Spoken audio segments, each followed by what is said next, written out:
Hey everybody, my name is Eric, and today I'm going to be telling my entire story, at least up until now, from start to finish.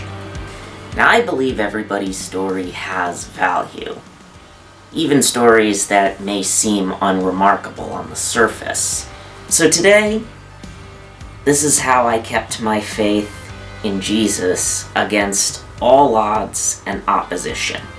Now, ever since I can remember, since I was only a few years old, I always liked to think. Now, when I was just a little kid, I would think mostly about how many of the characters in my favorite Disney movies could have avoided all their problems, like how in The Lion King, when Simba could have just gone right up the tree that was right in front of him, and if he had done that instead of running away from the herd, his dad wouldn't have died.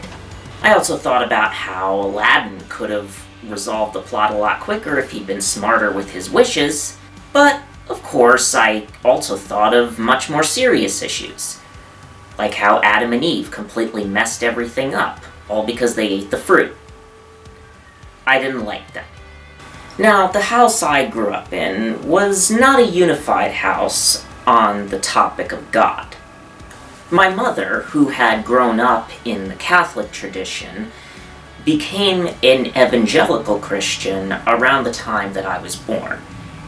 She believed Catholicism to be far too performance-based, as opposed to evangelicalism, which offered salvation as a free gift.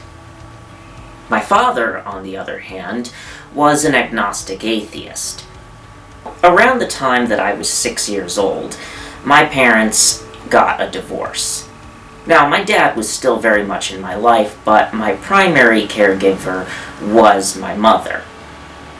Now, my older brother and I did grow up going to church due to the fact that we were with my mother more often than we were with my father, but at the same time, we always had in the back of our minds that not everybody believed exactly like we do.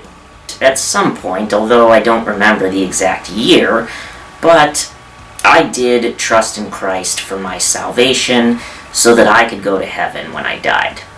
I kept doing this until I was about 12 years old.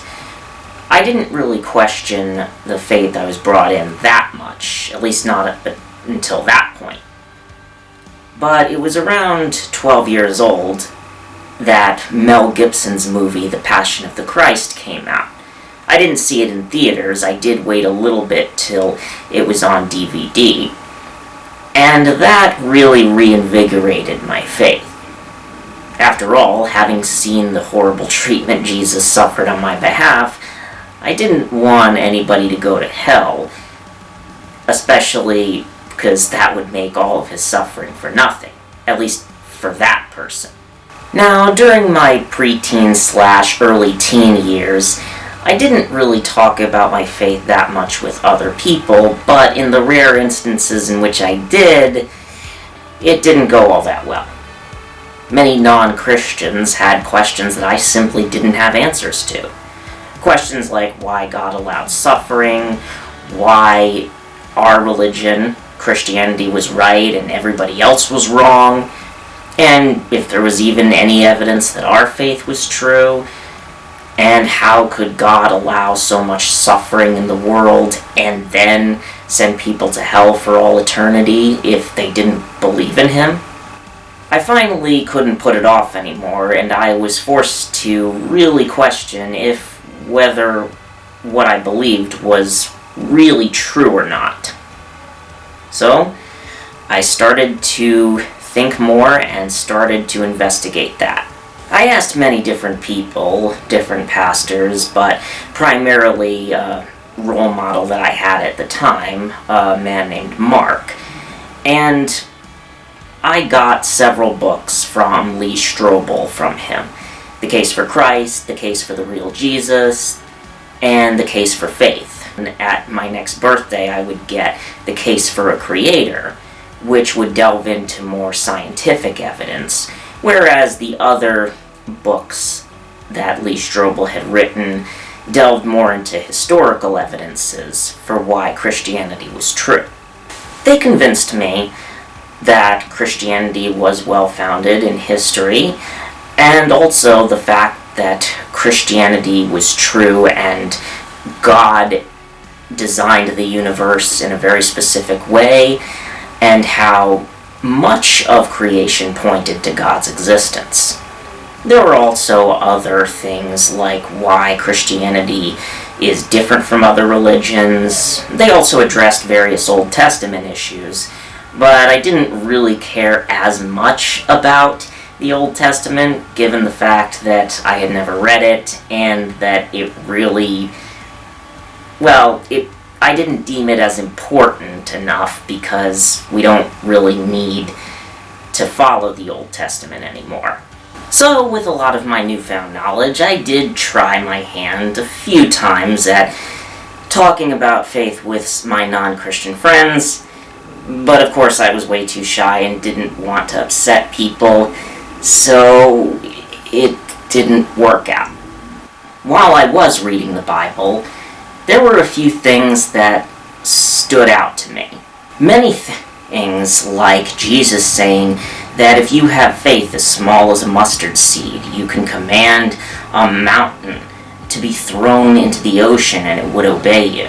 He even enabled his own disciples to perform miracles, not just during his ministry, but after he ascended in the book of Acts. So the more I looked at it, the more questions I asked, and I thought, is it possible for believers to do miracles today? I had never even heard of anybody who had performed miracles, and they also didn't ask for God to speak to them in some sort of audible voice, despite the fact that that seemed to occur quite frequently throughout the pages of the Bible, both in the New Testament and the Old Testament. The more I looked into it, the more I started to question things. And even though I generally trusted some of the answers that people gave me, a lot of the answers I was given just did not satisfy me at all. I thought that maybe if I could just learn to perform miracles, maybe I wouldn't have to worry about talking to people about my faith. I wouldn't have to stumble over myself. I could just do a miracle, and then I could get so many people to believe. Now, I don't exactly remember where I got the idea from, but somewhere along the line I did get the idea that God spoke to our hearts, and whenever we would feel a sense of peace or confidence, essentially that would mean that God is most likely saying yes to something. I didn't really find any scripture for that. But somehow I got to the point where I started to believe that God was genuinely talking to me, not in an audible voice or anything else, but a lot of the time he would talk to me through various ideas and thoughts that I would have, as well as through feelings of discomfort or feelings of really profound peace and confidence. During this time, I was about a junior in high school. I recently had just gotten my first girlfriend, and it was going well until about a year into the relationship. Unfortunately, she was diagnosed with clinical depression, which was something that, in all honesty, I really had no idea how to deal with. I tried to empathize, I tried to support her, but not only was I not helping, she honestly didn't even seem to want my help. So, when I finally prayed and asked God about it, I thought I was getting an answer that March 21st of that year is when she would be healed. On March 18th, she ended our relationship permanently. I held out hope during those 3 days that, hey, this is gonna be like a last-second save on God's part. it looks the darkest just before dawn, and it didn't happen. So, needless to say, that caused me a lot of pain, and I wasn't in the best shape. At around this time, I tried to talk with other people about it and what had gone wrong, and I did find some solace in the fact that they had made similar mistakes.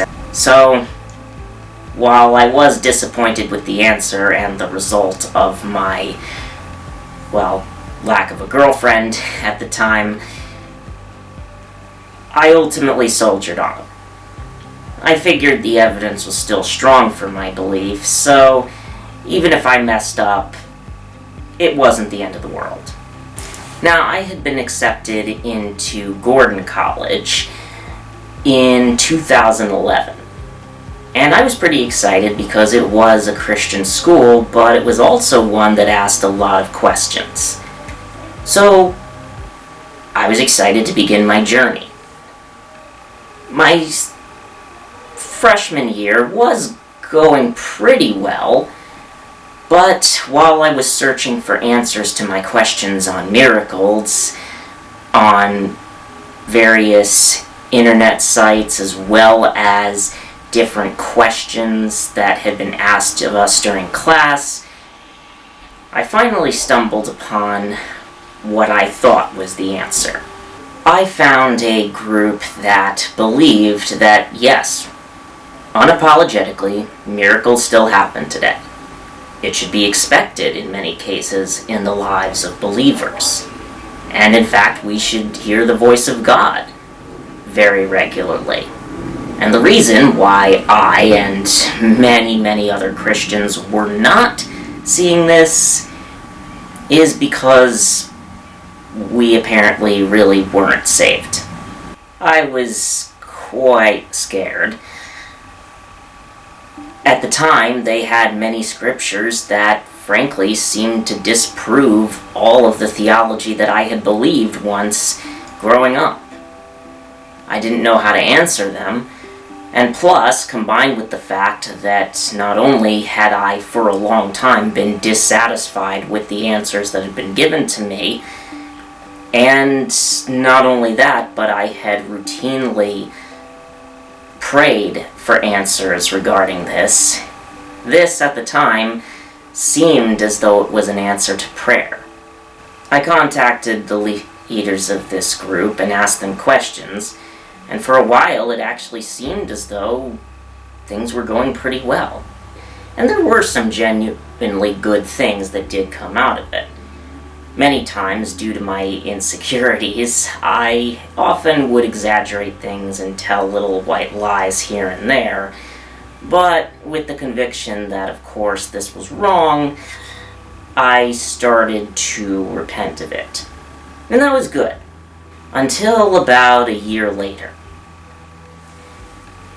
Around my sophomore year at the time, I came to the realization that Christmas, at least according to these people who I was with at the time, was a pagan festival, and Deuteronomy strictly forbid us from repackaging such things as Christian. So, it didn't matter that we might be doing Christmas for completely different reasons than the pagans did originally, but instead, the Lord just thought of it as something that was intrinsically bad. This, of course, brought me into sharp conflict with my family, and sadly, around that December, my Aunt Dory was able to come to Christmas, which is something that rarely, if ever, happened. The fact is that it was hugely tempting. I was told that, essentially, I had to choose between my family and God, and following His commandments was one of those things. It crushed my soul and tortured me. It also hurt my family greatly. I thought that I had passed. My family ultimately didn't like my choice, but they nevertheless didn't try to force me to go, but it still tortured me. And the following week, I was called out as somebody who wasn't really doing things for the right reason. Basically, although I had obeyed the commands, my heart wasn't really in it. I didn't really do it because I loved the Lord. Instead, I just did it so that I would avoid some type of judgment from God, which they deemed to be selfish. So, all the torture, all of the conflict with my family seemed to be all for nothing. I was crushed, I didn't know what to do, and honestly, by this point, depending on the day, they started to change the rules. Sometimes they would say it's absolutely terrible that I should celebrate any sort of holiday, but also they lumped birthdays into that. Of course, on another day, they said, well, my heart isn't really in it, so there's really no point in me stopping it. And they would continue to change the rules back and forth constantly. It frustrated me to no end. I went back to college. The next 2 months were absolute torture. I kept asking different questions, and the more they talked, the more confusing it got, because they seemed to even be contradicting what they said before, and even just very, very clear scriptures. And ultimately, I started to just not buy it. I had sacrificed so much, and it was all for nothing. So finally, I just prayed and I asked God, and this was right before spring break. I asked God, look, I don't know who or what you're really like. I don't know. Just please let me know. Luckily, when I had come back from spring break, my father and stepmother had discovered some rather unsettling things about the group I was with. You see, they had an organic farm that they also maintained. And due to this farm, my stepmother and father had discovered the fact that they overpriced their items, and they even made ridiculous claims about their machines that, honestly, even I figured was completely absurd. If I can't trust them with things that I can verify, I certainly can't trust them with things that I can't. I continued to ask, pray for guidance. Luckily, I was in the midst of a Christian university, and I availed myself of many different resources. I asked different questions, I continued to probe for answers, and I finally had at least some hope that, well, God at least could be discovered. Over the summer that year, as well as during the school year as well, I researched primarily the topic of salvation. And throughout much toil and much study, I finally came to the conclusion that, yes, I could be saved by grace through faith alone, just as I had been taught as a very young child. So I guess you could say I reaffirmed my sole trust in Jesus Christ as my Savior. During my junior year of college, I took a course called Global Christianity, and it was by a professor by the name of Paul Borthwick. He had a nickname as the guy who'd been everywhere, because he quite literally has traveled just about every place in the world. And he told about how really different Christianity can be from place to place. Now, Christians often testified to him about miracles that had converted them. And many of these people had been from backgrounds where they had everything to lose by following Christianity, but they could no longer deny the works that the Lord had done, and thus they decided to have sole allegiance to the Lord, whatever the cost.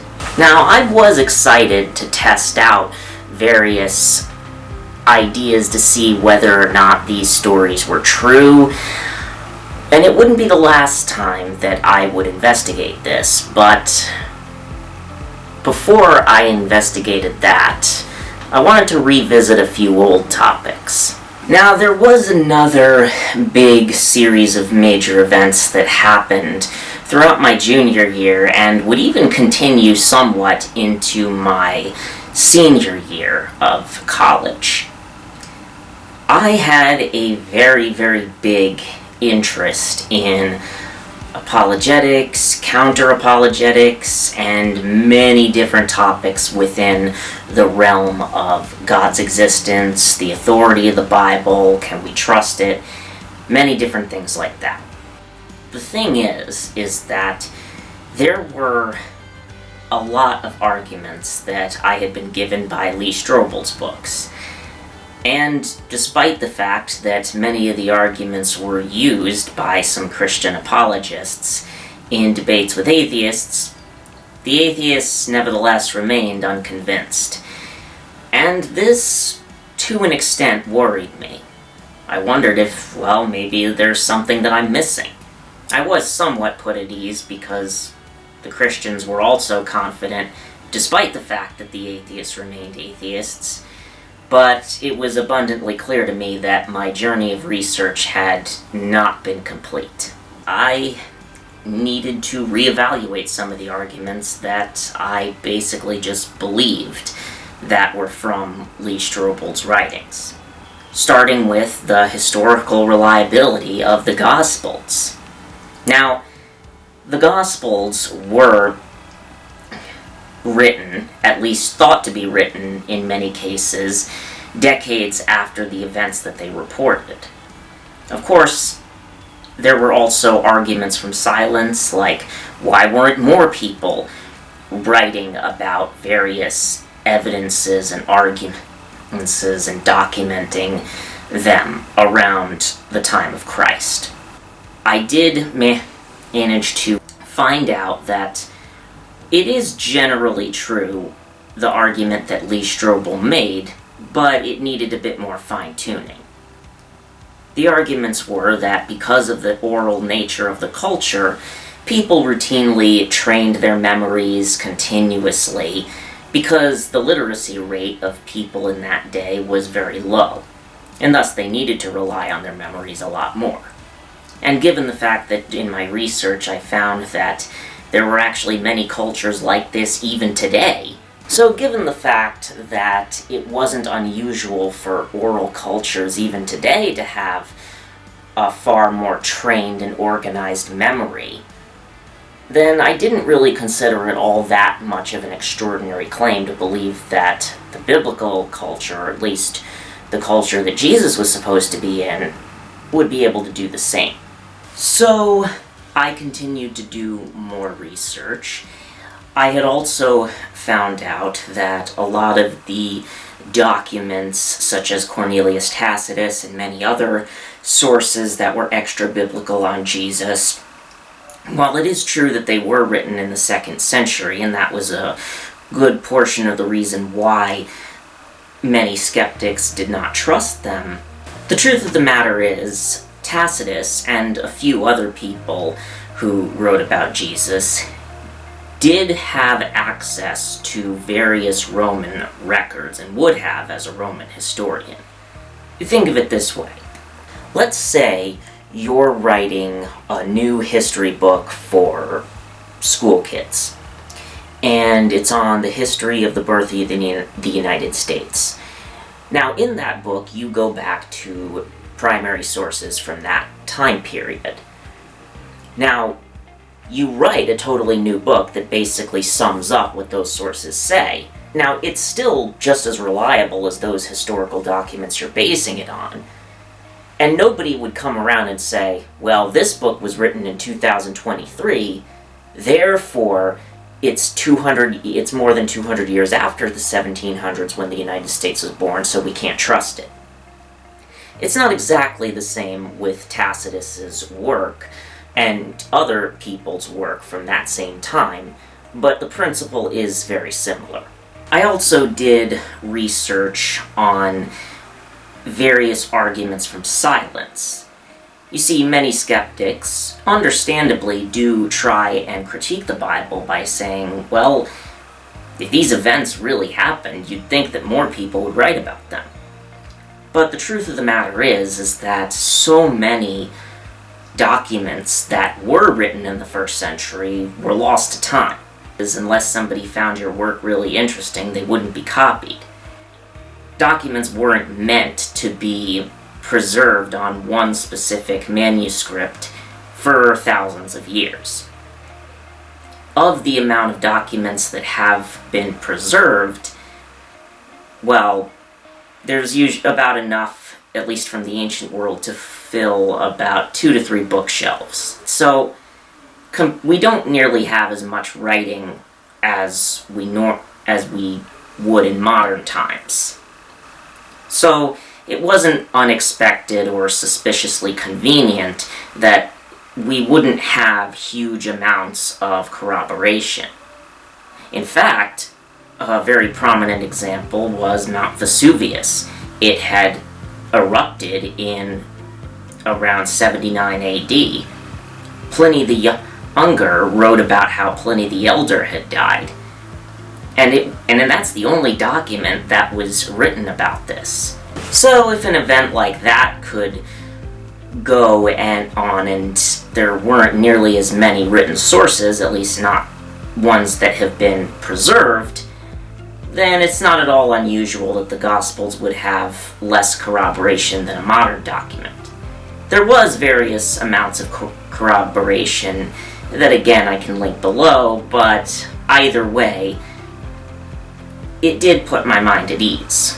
While at the same time I understood why atheists were initially skeptical, I did nevertheless believe that the historical reliability of the Gospels did hold up. This doesn't mean that the Bible was proven to be inerrant, but at the very least, the core essentials, such as the crucifixion, death, and resurrection of Jesus, and the broader details of his ministry, were at least given a decent amount of credibility, in my eyes.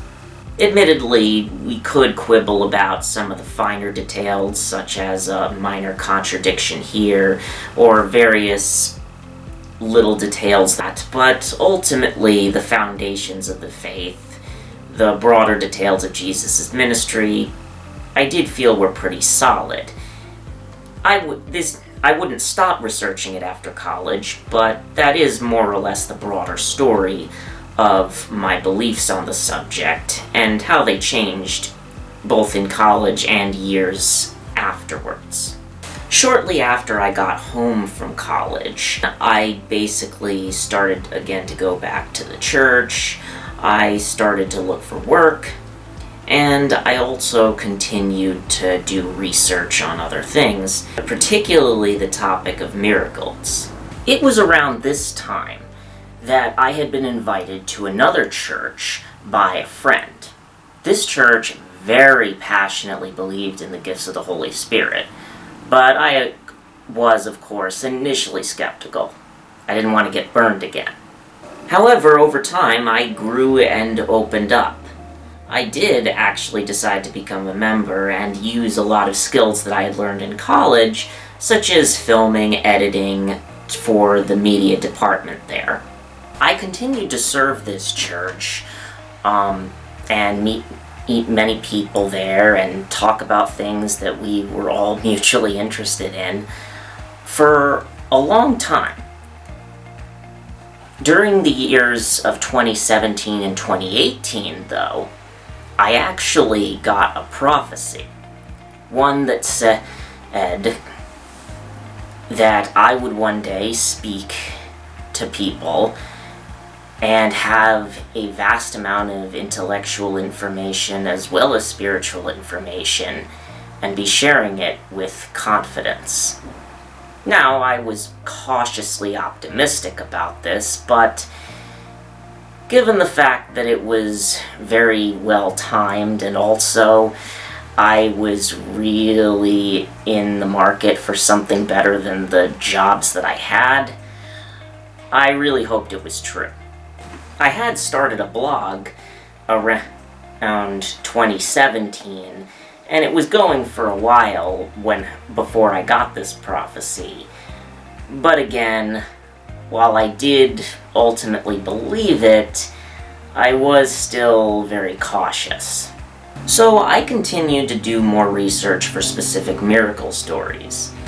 During my research, I found countless testimonies also not only just individuals, but also in empirical studies, in statistical analyses across multiple countries, multiple continents, and many different denominations and people who identified as Christianity claimed to be, witnesses or recipients of miraculous healing.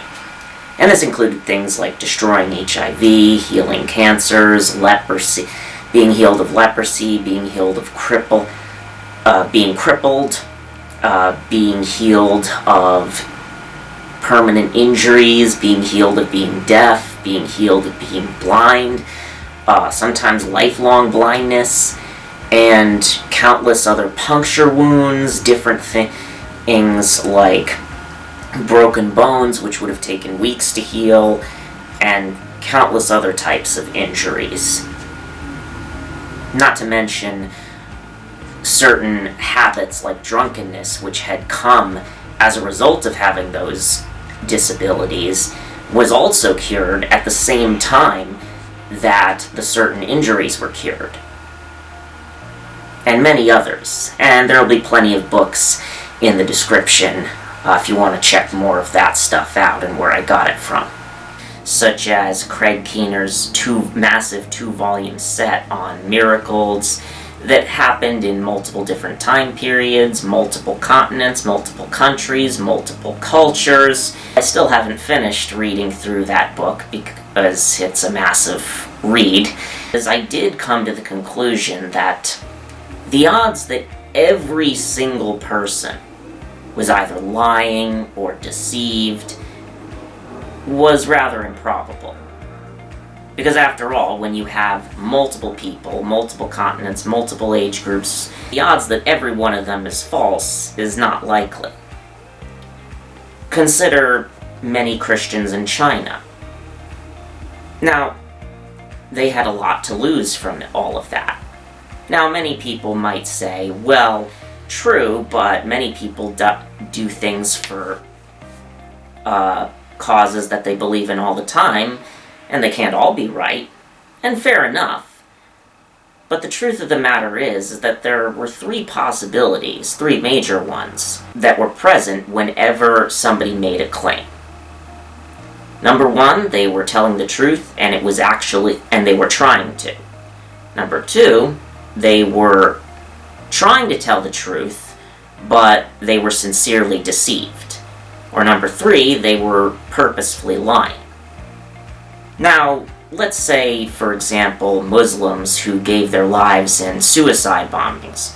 I have no doubt that they sincerely believe what they do, but much of it can be attributed to various ideas that have been given to them and that they've accepted, being that they've grown up in a certain culture.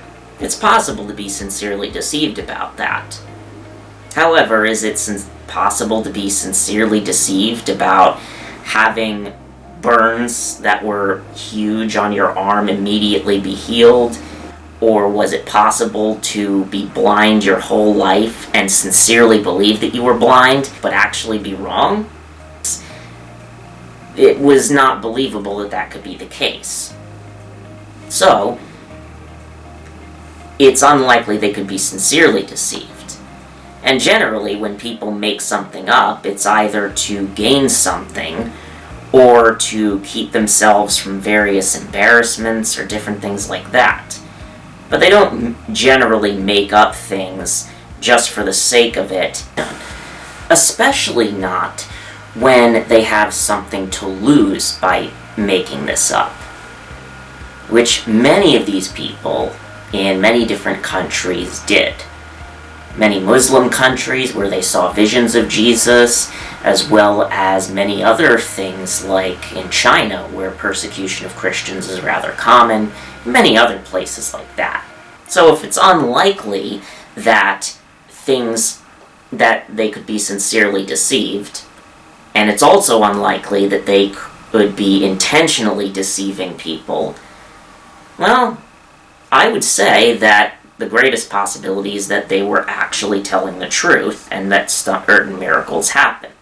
I did try to read some critiques of various works and different things like that, such as a few blog posts which I'll link below, but many of them were just, in my estimation, pointing out specific examples that could be false or that Craig Keener might have jumped the gun on believing.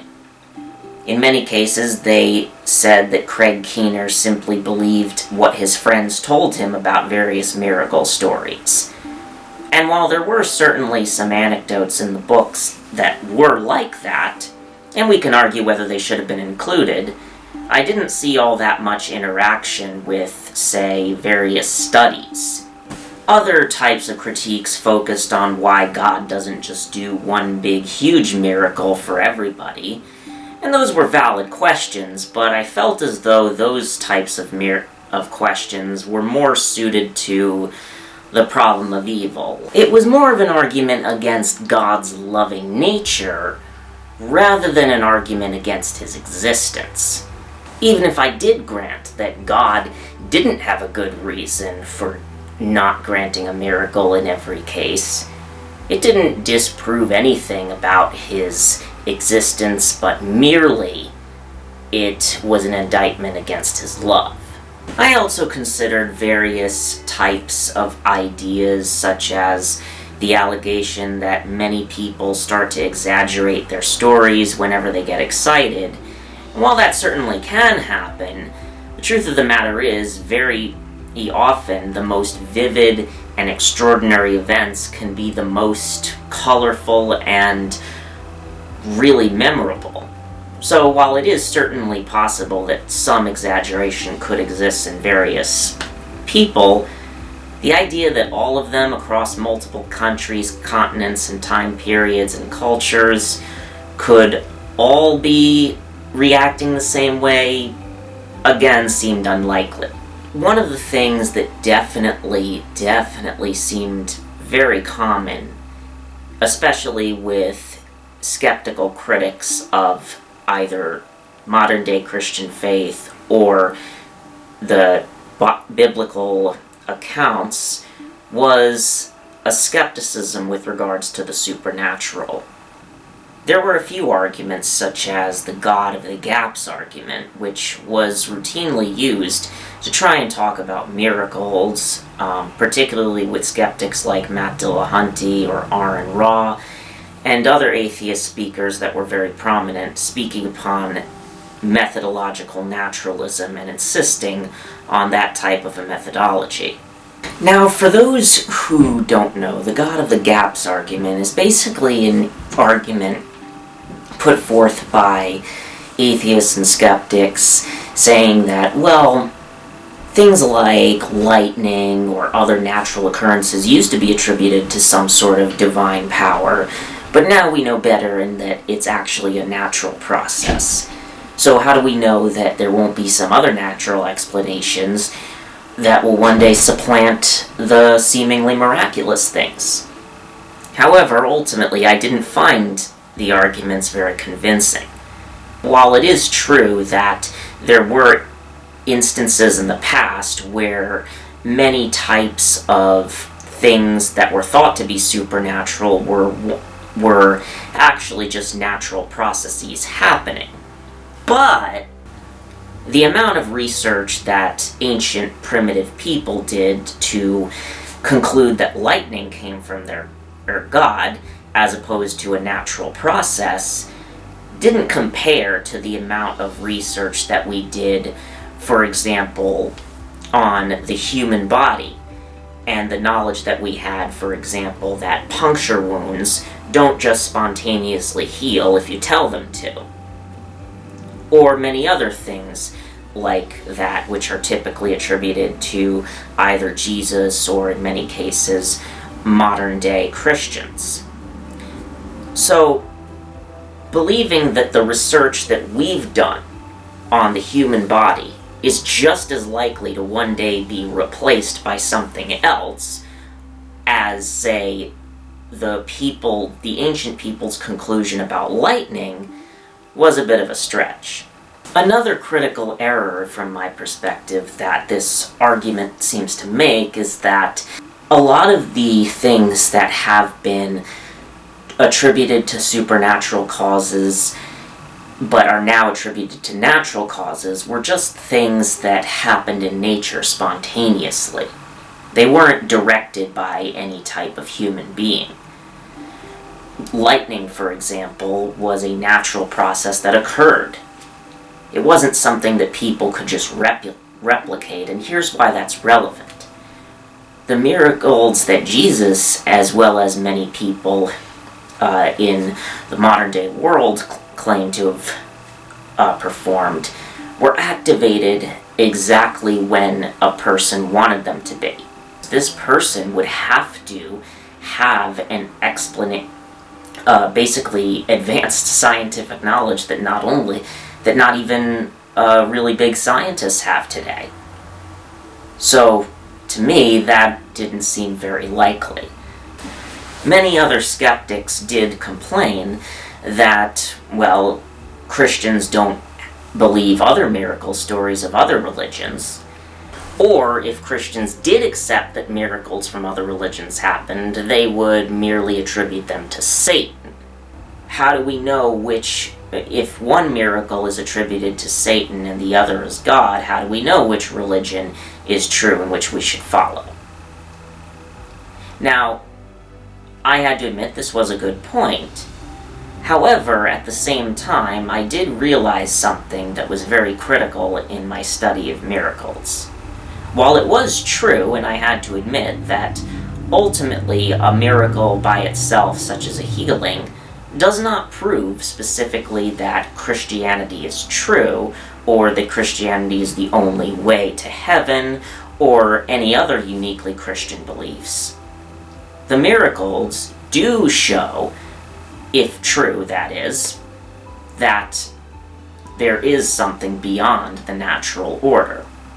It may not demonstrate anything more than that, and it may not give us the answer as to whether or not we should follow the specific being who did it, but it does defeat naturalism.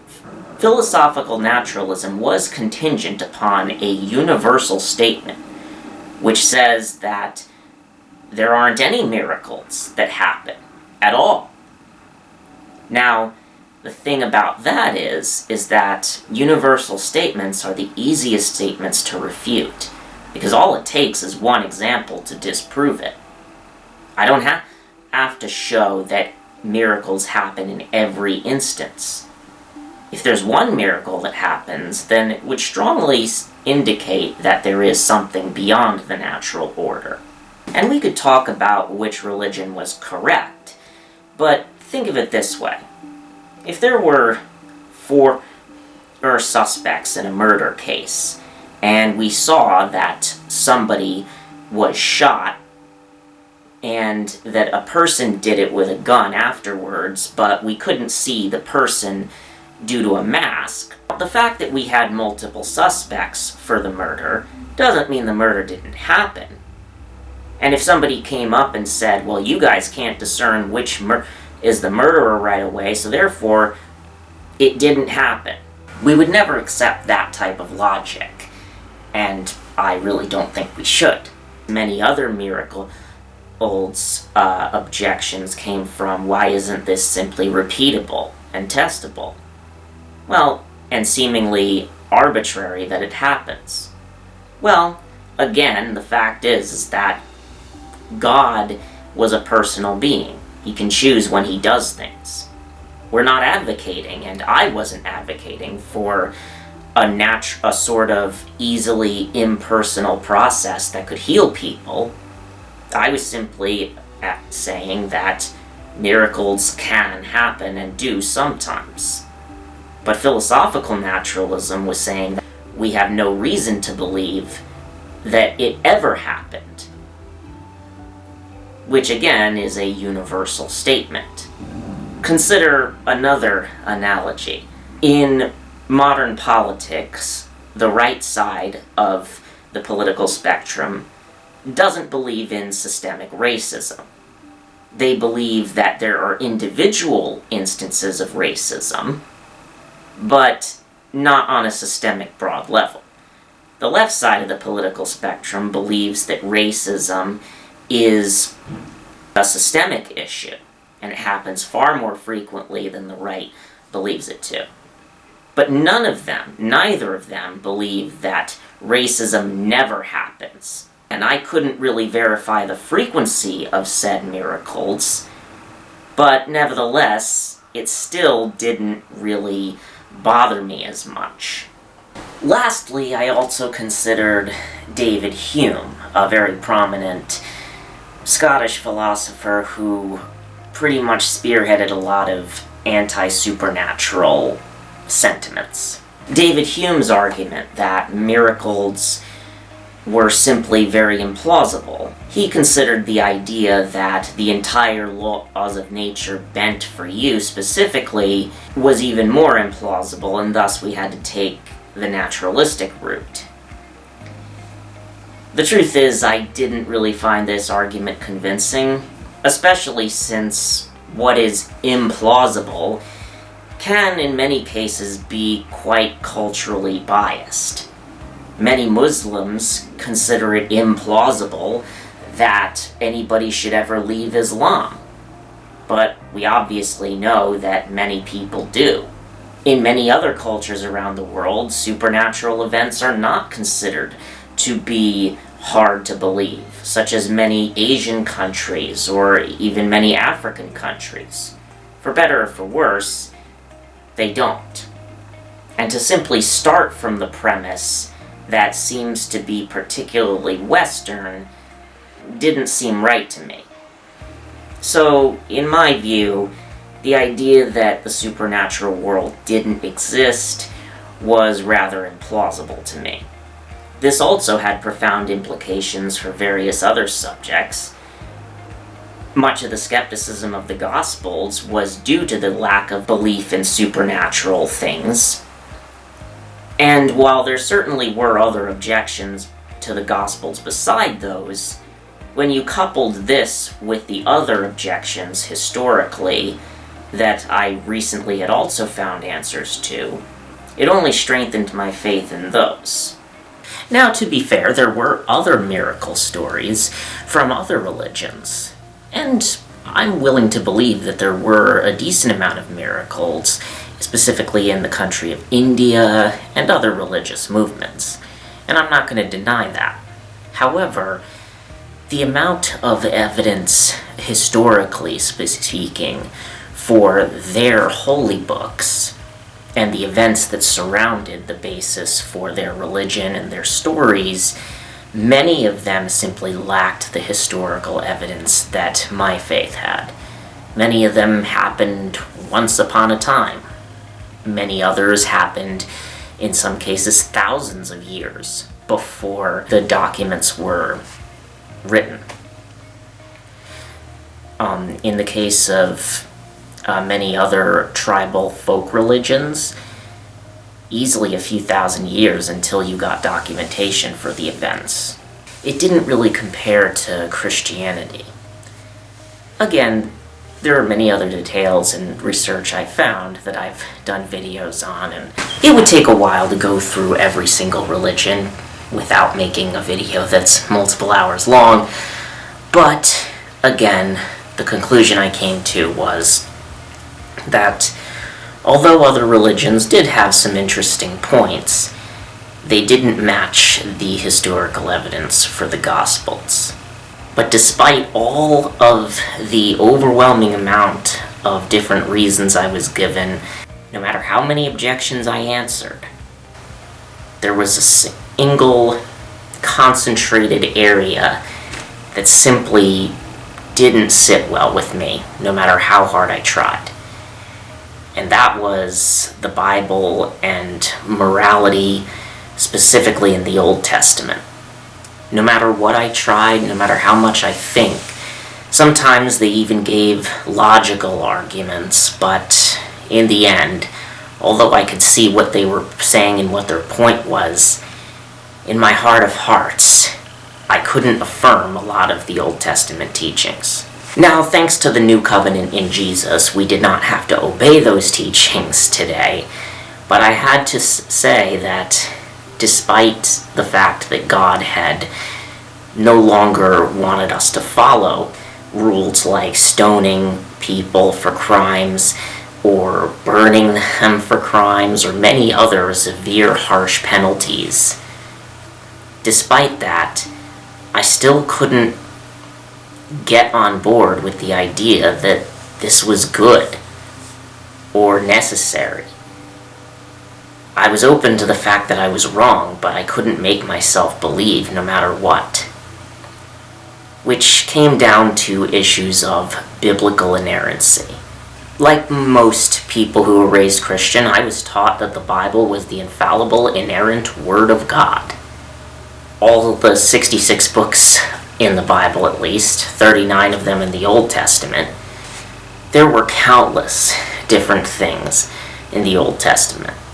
Now, some of it could be attributed to the fact that it was recorded but not necessarily condoned, such as various brutal treatment in Judges 19, and many other things could be attributed to that, but it didn't take care of the Old Covenant laws that were endorsed and handed down on tablets by God, and many other things that God commanded where people were killed, plagues that were sent to punish Israel for David's mistakes.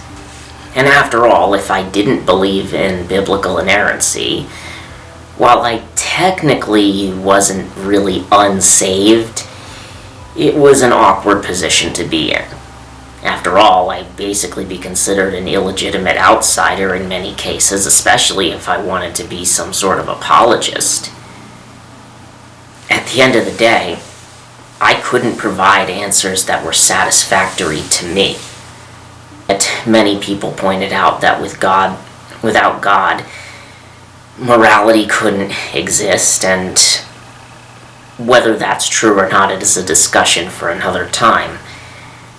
But regardless of whether it was true or not, I felt as though God contradicted a lot of his own morals many of the time. And no matter how hard I tried, I couldn't shake it. Particularly was the idea behind eternal torment. And ultimately, it was the mother of all the problems that I wrestled with when it came to the Bible. In fact, I couldn't imagine holding somebody who's in hell for, honestly, even 5 minutes. And I wanted to have answers to these questions because in my observation of the online atheist community, a lot of them had objections too. And frankly, I couldn't blame them. The problem of evil didn't help either. With so many instances of suffering throughout the world. Yes, some of it due to choices, poor choices, some of it due to sin, but countless other things like natural disasters, horrible things. So many things we didn't understand, and so many passages in the Bible that seemed to be so unnecessarily brutal. I admitted that I was simply not confident enough to defend any of these things. I tried looking for alternative readings in the Bible if it was possible. Some were convincing, but not others. Because I wanted to start a YouTube channel and talk about these things. But with all this baggage, I simply couldn't move forward. However, The Old Testament issues, in all honesty, during my 20s, sadly, were in many ways the least of my concerns, because I was dealing with serious issues with regards to my mental health, as well as many other issues financially. I also began to suffer from clinical depression, as well as high levels of anxiety, and in many ways I felt as though the energy was being drained from my head. It was like a glass of water that had a hole in it, where the water would stay in for a little bit, but then it would just keep seeping out, and I would only have energy for so long. Basically, I would feel drained only after a little bit. So, needless to say, this was an obstacle. It was a combination of these factors that kept me from making a YouTube channel like I wanted. So, I had so many ideas, so many aspirations, but given the fact that I constantly had to occupy my hours with jobs that had practically no progress available for them, $10 to $12 an hour customer service jobs where I'd get routinely cursed out by customers. Not only that, but given the immense hours that I worked, sometimes it would be 11 a.m. to 7 p.m., or 12 to 8 p.m., or 1 p.m. to 9 p.m. in some cases, not to mention the Saturdays I gave up. It prevented me from having a social life in many ways. Due to my depression and constant procrastination habits, it just felt as though it was so far away.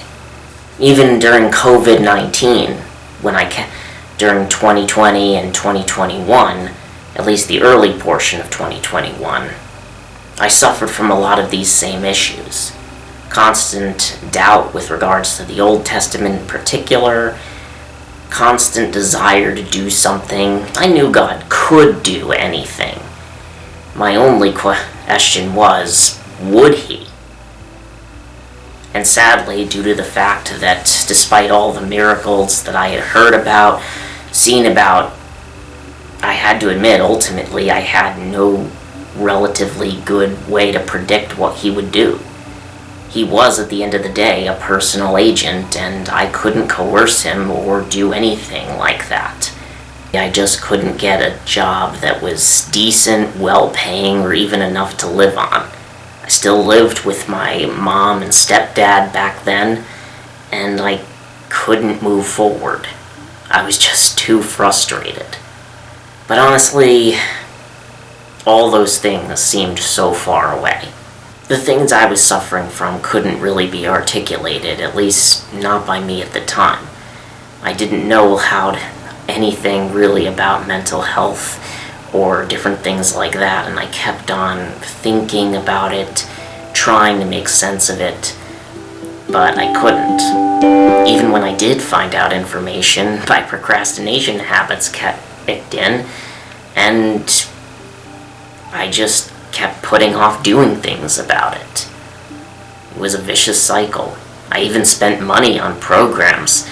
I didn't tell anybody this, but I spent money on programs, and even that wasn't enough to give me the willpower to continue with those programs, and I just felt even worse. Finally, at the beginning of 2021, although, to be honest, I still don't remember how, but somehow I managed to get the willpower to finally put out or make a YouTube channel. It was at least a step in the right direction. I also, in March of that same year, managed to get my first real job that was actually able to pay a living wage. It was a credit repair company. And ultimately, while I wasn't exactly a fan of the old jobs that I did, I had to admit that in some way it did produce grit in me. It produced grit to the point where I didn't quit my my new job, unlike a lot of other people who had not had the rigorous, torturous statements thrown at them for 8 hours a day in other jobs prior to that. So, in a way, I felt like I was finally getting on the right track. But despite this, my procrastination habits kicked in with all the hardness of my job at the time, and I did YouTube videos still, but they weren't once a week like I had tried. So while there was some progress, it wasn't as much as I wanted. After many battles with my mental health, I finally managed to get on consistent medication. It helped me for some time, and for a while I even started to excel at the job. I even started to do more YouTube videos, and I even met a friend, Rebecca, overall at the Bread of Life, and she had me on live streams, and it was good. But I wondered, was this the fulfillment of the prophecy? Because while I did enjoy Rebecca's company and did enjoy spreading different things that I had learned, ultimately I wasn't really getting anywhere in life. But ultimately, I didn't feel fulfilled, and a bit of dread came over me thinking, was that it? Have I peaked?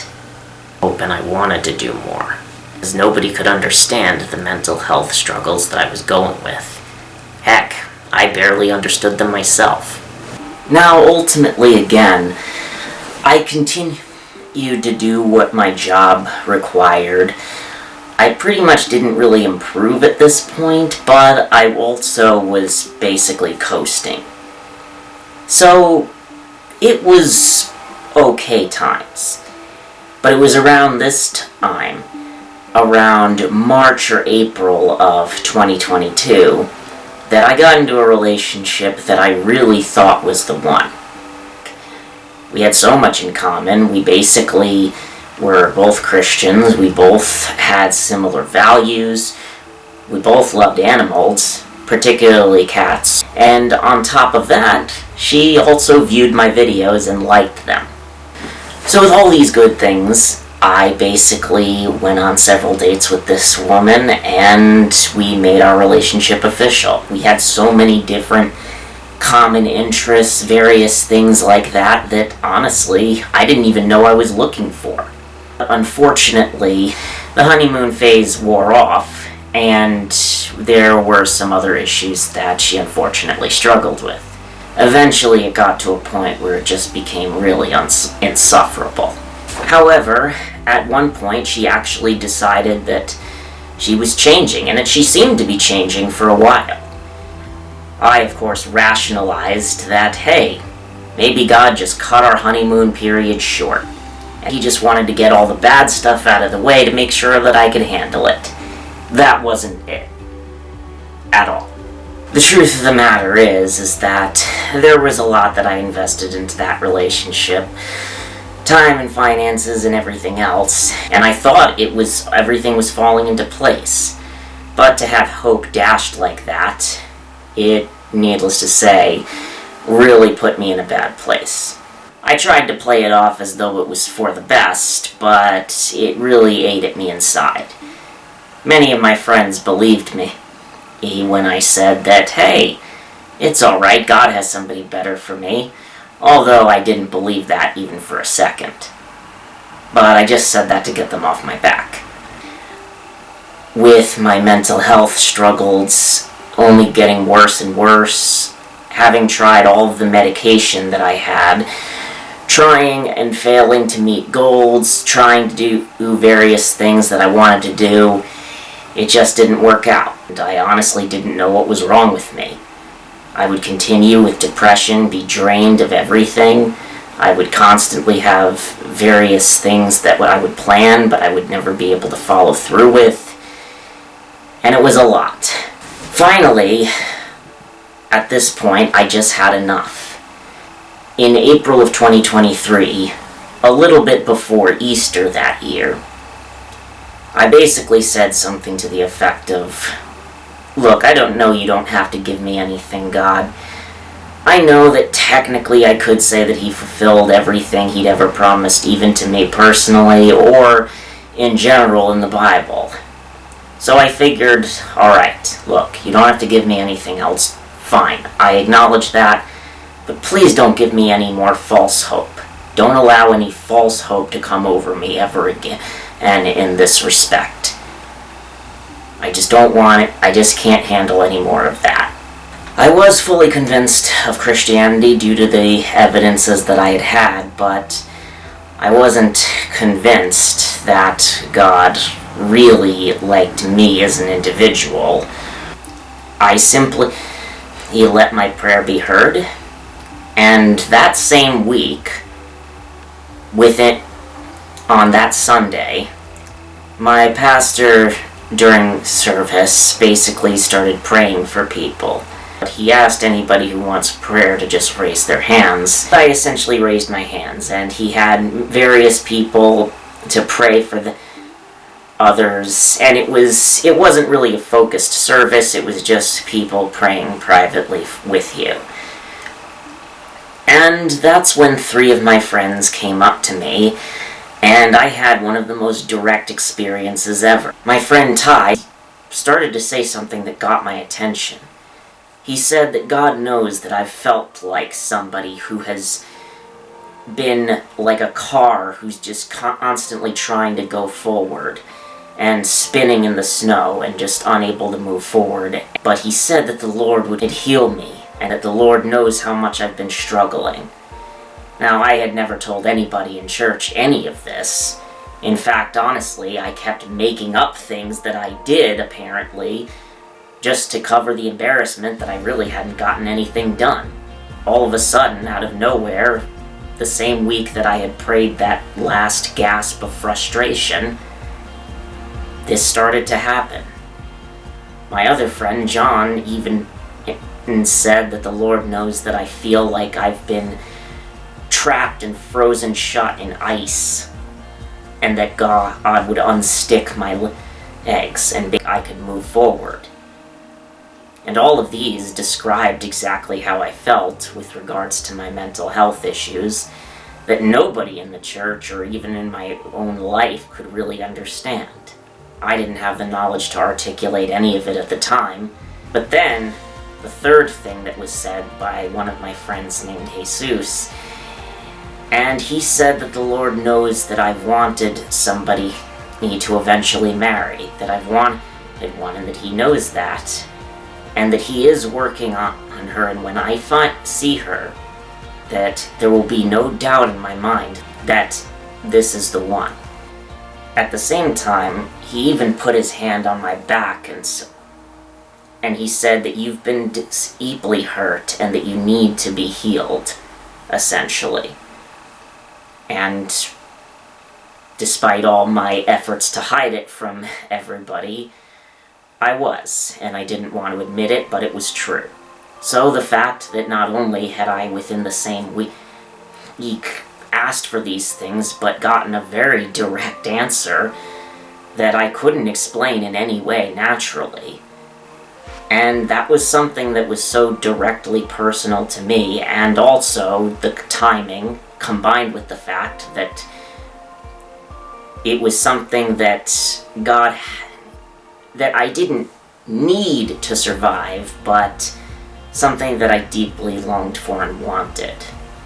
And the fact that that was the case, and that I now had a prophecy about it, well, it made me feel truly seen by God, and actually as though he actually cared about me specifically. It also showed me that clearly the Lord has some things he wants me to share, otherwise he wouldn't want me to be unstuck. And the timing of it was perfect. On top of that, around Easter time, I actually finally met somebody who really would begin to help me through a lot of my, well, shall we say, emotional wounds, and I was on my way to being healed. It was and has been a gradual process, but again, the fact that I found her online shortly after was again very good timing. Over the next 2 months I did heal, but more than that, I started to actually consider that God really did truly love me as I was, without anything that I've had to improve. Despite all of my doubts, all of my questions that remained unanswered, the questions that had been, shall we say, that I struggled with, the awkwardness of wanting to, I didn't want to say that I was fully on board with everything in the Old Testament, because frankly I wasn't. At the same time, I did still love Jesus and loved what he had, and I wanted to share it. And he really truly understood me. And 2 months later, actually, I would have the privilege of being invited on to the Growing Up Fundy podcast, hosted by Sydney Davis, who is amazing and is actually very directly responsible for this video even existing. Because the truth of the matter is, I was actually encouraged to make the rest of my story known. Not only that, but I had no trouble admitting by the time I got on the podcast that, yeah, I kind of wish certain things in the Bible weren't the way they were, and I didn't feel awkward in any way about saying that. I just said what I believed, I was perfectly fine with it, and I was perfectly honest. And that was great. In fact, even my father and stepmother would later find the podcast and find this episode through my brother, who also loved it. And it was a great experience, and I would definitely go back on there. I continued to heal from various wounds, either mental or spiritual, and I continued to get back on track. However, in August of 2023, I was laid off from my position due to the fact that they no longer wanted to pay me the specific commissions that they had promised, given that I would receive commissions for every month that our customers and clients were with our company, and they didn't want to honor that deal anymore. They laid me off and offered me another position at about half the pay, with not as many commissions. So, I, having the confidence that was recently built up, I said, no, I'm going to try other things.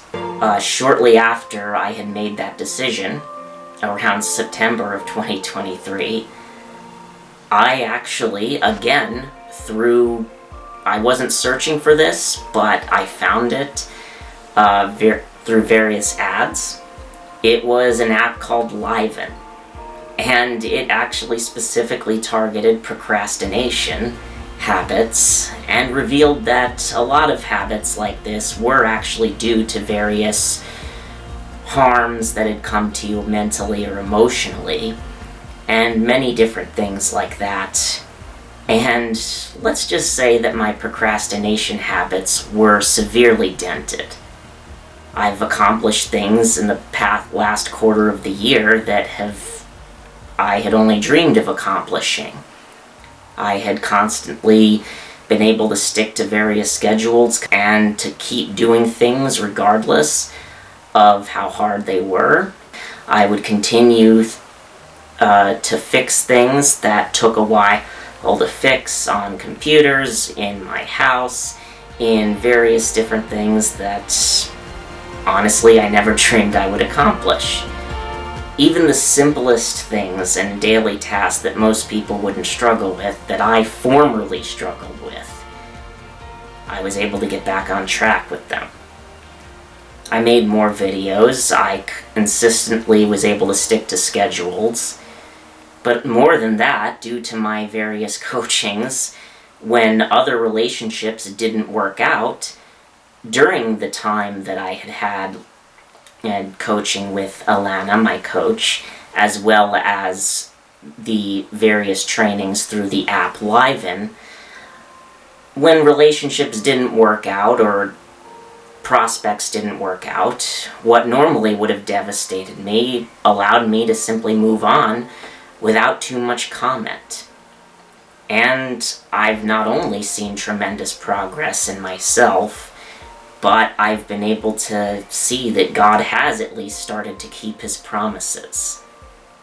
He's begun to heal me emotionally. He's begun to heal me in fact, he's even been able to get me to eat more healthy and get various exercise goals that I had and stick to them. Countless different ways that I could go through, but I really truly, because I know how draining depression can be, I almost have a huge new appreciation for life, because I know how precious every movement can be, because I know how difficult it is to be paralyzed by it in so many ways. I've made plenty of headway, and I will continue to make plenty of headway, and it also gives me confidence that I don't really have to worry too much about various relationship goals I might have, or I don't even really have to worry about finding all of the answers. I can openly admit when I don't know something, and I don't feel uncomfortable admitting that. So the truth of the matter is that while I may not have all the answers to the Old Testament things or many other things that are in the Bible or other theological questions, and I may ultimately never have them, I almost feel as though I just have security, as though I don't have to know. I can simply share what I know and simply continue to think freely. But also, I've managed to keep my really simple faith that I had even as a child. The simple soul trust in Jesus, which has continued to help me and has even inspired me, and has been sufficient for God to take favor on me and even answer me in very supernatural ways. And it's really been quite an amazing ride so far, and I can't wait to see what happens in the future. I can continue to learn with people, and I don't have to be a person who knows everything, has to be a picture-perfect Christian, and I can, in a way, think freely, like I've always done as a kid, and I can have fun with it knowing that God truly does love me. I mean, I could speak for hours about this, but if you've watched to the end, thank you so much. My story is still being written, and it's not over yet, so if you want to see more of this journey and where I end up, you can just follow me here and see where this journey leads, because I'm excited about it, and I can now freely think about what I've always wanted to, and I don't have to be afraid of God because I know that He loves me, and all I need to do is rely on the simple gospel that, again, I've kept against all odds, and I have confidence that He'll keep me until the end. And of course, in eternity, I'll explore things, and of course, I'll be with Jesus. Which again, ultimately, I would invite anybody else to just join the simple way that I have.